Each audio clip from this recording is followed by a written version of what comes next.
नमस्कार मित्रांनो, आज दिनांक 12 फेब्रुवारी 2026 शेतकऱ्यांसाठी झटपट आणि ठळक बातम्या. मित्रांनो, शेतकऱ्यांसाठी महत्त्वपूर्ण अशी अपडेट आलेली असून कुठंही व्हिडिओला स्किप न करता शेवटपर्यंत बातमी सत्र नक्की पहा.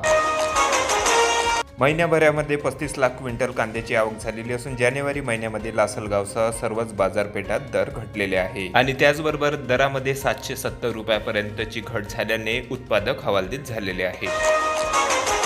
कोकणात काजूचा हंगाम सुरू झालेला असून काजूला मिळाला 160 रुपये प्रति किलोचा दर. साटेली बेडशी बाजारपेठेमध्ये खरेदीचा शुभारंभ सुरू झालेला असून बाजारभावात आणखी वाढ व्हावी शेतकऱ्यांची मागणी.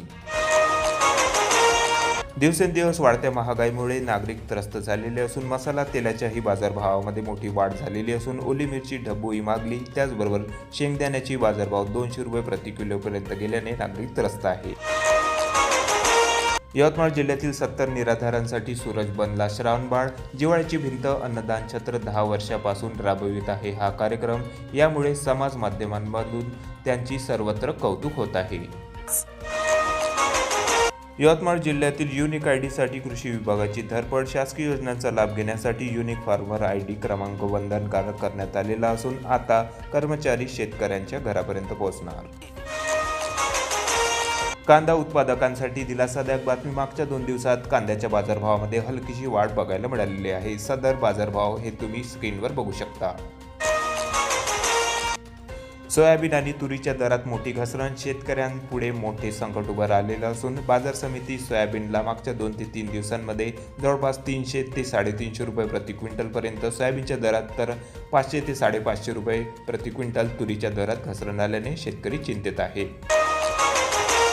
लाडकी बहीण योजनेसंदर्भात एक महत्त्वाची अशी अपडेट. दुरुस्तीसाठी आता शेवटची संधी. 31 मार्चपर्यंत KYC न केलेल्या महिलांना करावी लागणार आहे KYC, नाहीतर मिळणार नाही लाडकी बहीण योजनेचा लाभ.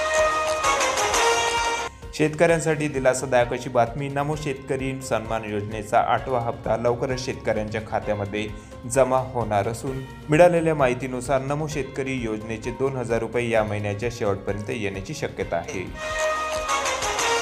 दिवंगत नेते अजित पवार यांच्या मृत्यूचे राजकारण आता बंद करावे. मुख्यमंत्री देवेंद्र फडणवीस यांनी सर्वच नेत्यांना खडसावलेले असून मागच्या काही काळामध्ये अपघाताबाबत शंका-कुशंका समाज माध्यमांमध्ये व्यक्त होत असून या पार्श्वभूमीवर मुख्यमंत्री देवेंद्र फडणवीस यांचे मोठे वक्तव्य. ऐन सणासुदीच्या काळामध्ये किराणा मालाचे बाजारभाव गगनाला भिडल्याने नागरिक चांगलेच त्रस्त झालेले आहे. मसाला, तेल, तूर डाळीसह अन्य सर्व वस्तूंचे बाजारभाव कमालीचे वाढल्याने आगामी काळामध्ये आणखीन किराणा मालाचे बाजारभाव वाढण्याची शक्यता बाजार जाणकारांकडून व्यक्त होत आहे. राज्यात सर्वत्र हरभरा सोंगणीला सुरुवात झालेली असून उत्पादनामध्ये घट आल्याने शेतकरी चिंतेत आहे. सर्वसाधारण कृषी उत्पन्न बाजार समित्यांचे हरभऱ्याचे बाजारभाव बघता मागच्या काही दिवसांमध्ये हरभऱ्याचे बाजारभाव देखील स्थिरच बघायला मिळालेले आहे.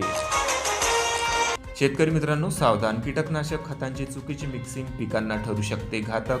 तांत्रिक माहितीशिवाय मिश्रणामुळे पीक धोक्यात येण्याची शक्यता असून तज्ज्ञांनी माहिती दिलेली आहे. राज्यात हवामान बदलामुळे रुग्णसंख्या वाढलेली असून सकाळी उन्हाचा चटका आणि रात्री कडाक्याची थंडी पडत असल्यामुळे राज्यात बऱ्याचशा ठिकाणी रुग्णसंख्येत देखील मोठी वाढ होताना बघायला मिळत आहे. तर यामध्ये मित्रांनो, आजच्या शेतकऱ्यांसाठी झटपट आणि ठळक बातम्या. भेटूया मग नवीन व्हिडिओ सोबत. तोपर्यंत नमस्कार.